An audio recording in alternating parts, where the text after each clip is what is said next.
Halo, Assalamualaikum warahmatullahi wabarakatuh. Apa kabarnya anak-anakku sekalian? Semoga kalian dalam keadaan sehat walafiat tak kurang apapun ya. Mari kita mulai PJJ kali ini dengan membaca Bismillah. Bismillahirrahmanirrahim. Oke, kali ini kita akan membahas tentang teks fiksi yang berada pada tema 9 ya. Materi pembelajaran Bahasa Indonesia kelas 6, tema 9 tentang teks fiksi.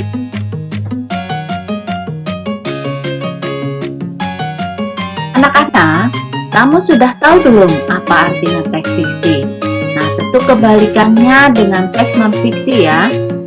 Teks fiksi merupakan karya sastra yang berisi cerita, rekaan atau didasari oleh angan-angan dan imajinasi pengarang. Nah, imajinasi pengarang ini diolah berdasarkan pengalaman, wawasan, pandangan, dan tafsirnya terhadap berbagai peristiwa, ya, baik itu peristiwa nyata maupun peristiwa yang tidak nyata, ya. Teks fiksi itu dipengaruhi oleh latar belakang ya, suatu kebiasaan masyarakat. Nah, ditambah dengan imajinasi dari pengarangnya. Nah, jadilah karya sastra yang berisi cerita rekaan sesuai dengan imajinasi pengarang. Itu anak-anak ya, teks fiksi. Jenis-jenis cerita fiksi ada beberapa jenis ya anak-anak. Yang pertama adalah novel. Novel itu sebuah karya fiksi yang tertulis dan naratif dan berbentuk cerita ya, panjang. Novel, buku-buku novel Dilan, kemudian KKPK, kecil-kecil punya karya ya. Itu banyak novel yang merupakan imajinasi dari orang penulis buku pengarang ya. Kemudian yang kedua, jenis cerita fiksi adalah cerpen. Cerpen itu singkatan dari cerita pendek, yaitu suatu narasi yang fiktif, yang imajinatif, yang cenderung padat dan langsung pada tujuannya, karena pendek ya. Kemudian ada roman. Roman merupakan karya sastra dalam bentuk prosa atau karangan bebas yang tokohnya mempunyai watak dan isi jiwa masing-masing ya. Roman seperti roman Siti Nurbaya pada waktu itu ya, kisah zaman dulu tentang perjodohan dua orang anak manusia ya, roman Siti Nurbaya. Gitu anak, jadi ada 3 ya jenis-jenis cerita fiksi, yaitu novel, cerpen, dan roman. Unsur-unsur dalam teks fiksi ada 2 ya anak-anak, harus ingat, yaitu unsur intrinsik dan unsur ekstrinsik. Apa itu unsur intrinsik?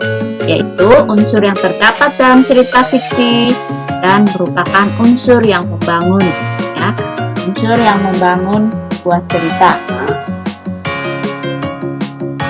Kemudian yang kedua adalah unsur ekstrinsik, unsur yang membentuk karya sastra dari luar ya, seperti pandangan orang, seperti kebudayaan, adat istiadat suatu masyarakat, merupakan unsur ekstrinsik ya. Jadi diingat-ingat, ada 2 unsur dalam teks fiksi, yaitu unsur intrinsik dan unsur ekstrinsik. Kalau in yang di dalam, kalau eks berarti unsur yang di luar cerita.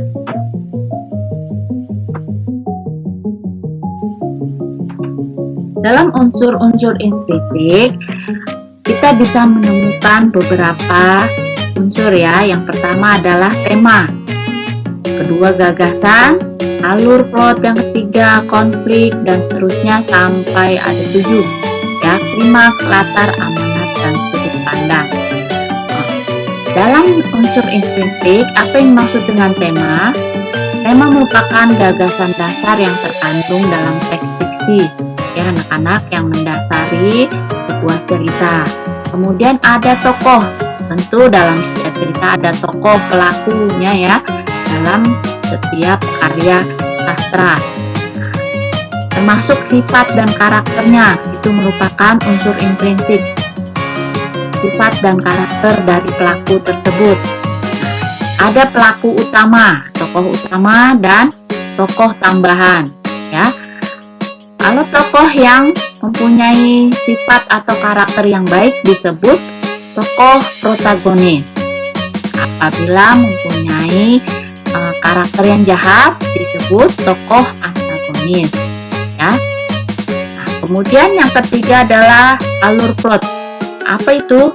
Yaitu rangkaian kejadian yang tersusun secara kronologis, ya, dari awal sampai akhir. Nah, alur itu ada 3 macam. Ada alur maju, ya, yang menceritakan dari awal ke depan pada masa depan, ya. Dan ada alur mundur yang menceritakan kisah masa lalu dari suatu tokoh pelaku dari satu cerita, ya. Kemudian ada yang maju mundur, alur yang maju dan alur yang mundur, alur campuran itu menceritakan, terkadang dia menceritakan masa lalunya, kadang bercerita tentang depan. Itu ya anak-anak. Kemudian ada konflik, kejadian yang penting dalam cerita. Klimaks, saat sebuah konflik mencapai tingkat tertinggi dan tidak dapat dihindari, ya. Klimaks itu konfliknya mencapai tingkat tertinggi yang lagi seru-serunya, ya. Kemudian ada latar. Latar itu tempat, waktu, dan suasana dalam peristiwa tersebut dalam setiap cerita. Apa dia di rumah sakit misalkan, atau di hutan, atau waktunya pagi, siang, sore, atau suasana dalam cerita itu. Kalau suasananya ada yang meninggal, berarti suasananya kabur.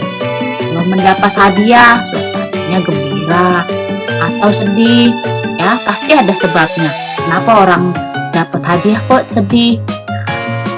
Itu dalam sebuah cerita bisa saja terjadi. Nah, pesan atau hikmah yang dapat diambil pelajaran dari sebuah cerita itu disebut amanat. Unsur-unsur intrinsik ada yang dikatakan dengan amanat, ya. Pesan atau hikmah yang dapat diambil menjadi pelajaran bagi kehidupan kita. Nah, kemudian ada sudut pandang, ya. Sudut pandang dari cara pandang pengarang melalui cerita tersebut. Oke anak-anak, mudah-mudahan kamu paham ya tentang unsur-unsur intrinsik yang ada di dalam sebuah teks fiksi. Nah, kamu bisa melihatnya di buku paket kamu di halaman 55.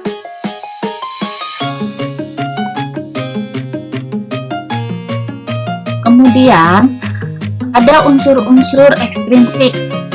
Ada teks fiksi ya anak-anak. Unsur-unsur yang di luar cerita. Apa saja itu? Kita lihat ada pandangan hidup atau latar belakang dari pengarang. Latar belakang dia untuk membuat suatu cerita fiksi, khayalan, apakah dia anak orang kaya atau dia mempunyai prinsip hidup yang cuek, yang agamis, ya. Itu mempengaruhi cerita-cerita dari teks fiksi para penulis, ya. Kemudian ada kondisi, kebiasaan, dan budaya masyarakat yang mempengaruhi ceritanya. Akan dia mau cerita tentang masyarakat Betawi atau tentang masyarakat negara lain, ya, negara Arab atau India atau Eropa, ya, yang kondisi kebiasaannya tentu berbeda-beda, ya. Kemudian pandangan hidup yang ada di masyarakat, nah itu juga mempengaruhi suatu cerita yang akan ditulis oleh seorang pengarang. Juga ada nilai-nilai yang berlaku di dalam masyarakat, nilai sopan santun, nilai agama, nilai adat dan kebiasaan, ya, yang berlaku dalam sebuah masyarakat. Itu merupakan unsur-unsur ekstrinsik dalam sebuah cerita fiksi.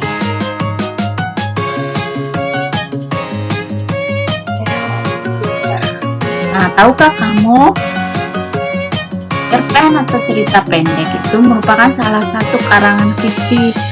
Yang karangan fiksi adalah karangan yang berisi kisah atau cerita yang dibuat berdasarkan hayalan atau imajinasi pengarang. Tokoh, watak, alur, dan latar belakang di dalam karangan ini merupakan hasil olah pikir dari kreativitas pengarangnya, ya anak-anak. Nah, fiksi atau cerita rekaan biasanya berbentuk novel dan cerita pendek. Di dalam sebuah karangan fiksi terdapat tokoh utama dan tokoh tambahan. Tokoh utama merupakan tokoh yang banyak diceritakan di dalam sebuah karangan, sedangkan tokoh tambahan merupakan tokoh yang mendukung tokoh utama. Nah, kamu bisa lihat perbedaannya ya antara tokoh utama dan tokoh tambahan yang berada di buku kamu halaman 56 ya. Tokoh utama itu biasanya paling banyak diceritakan. Kemudian tokoh utama mengambil peran penting dalam cerita. Dan tokoh utama juga lebih banyak melakukan aksi. Kemudian tokoh tambahan itu mendukung tokoh utama. Tokoh tambahan tidak memiliki peran penting dalam cerita. Kemudian tokoh tambahan sedikit melakukan aksi, hanya sebagai pelengkap. Itu ya anak-anak. Nanti ibu akan berikan contoh cerpen pada link yang akan ibu kirim via WA. Mudah-mudahan kamu mengerti ya.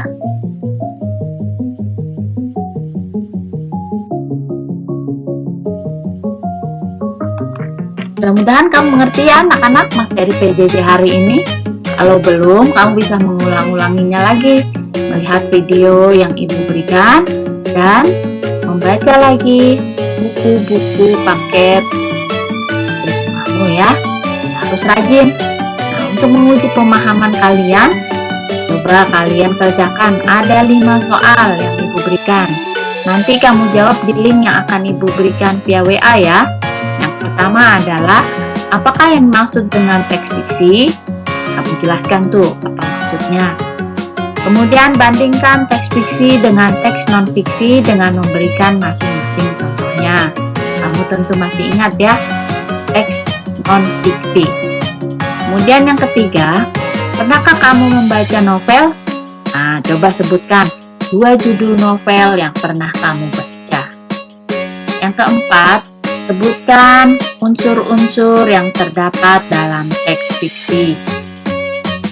Terakhir, jelaskan istilah dari protagonis dan antagonis. Nah, selamat mengerjakan anak-anak. Jangan lupa, tidak boleh asal-asalan. Oke anak-anak, terima kasih telah melihat video pembelajaran hari ini. Semoga bermanfaat ya. Nah, cukup sekian. Mari kita tutup dengan membaca hamdalah. Alhamdulillahirabbil alamin. Jangan lupa rajin-rajinlah belajar ya. Terima kasih atas perhatiannya. Mohon maaf atas segala kekurangan. Akhir kata, wassalamualaikum warahmatullahi wabarakatuh.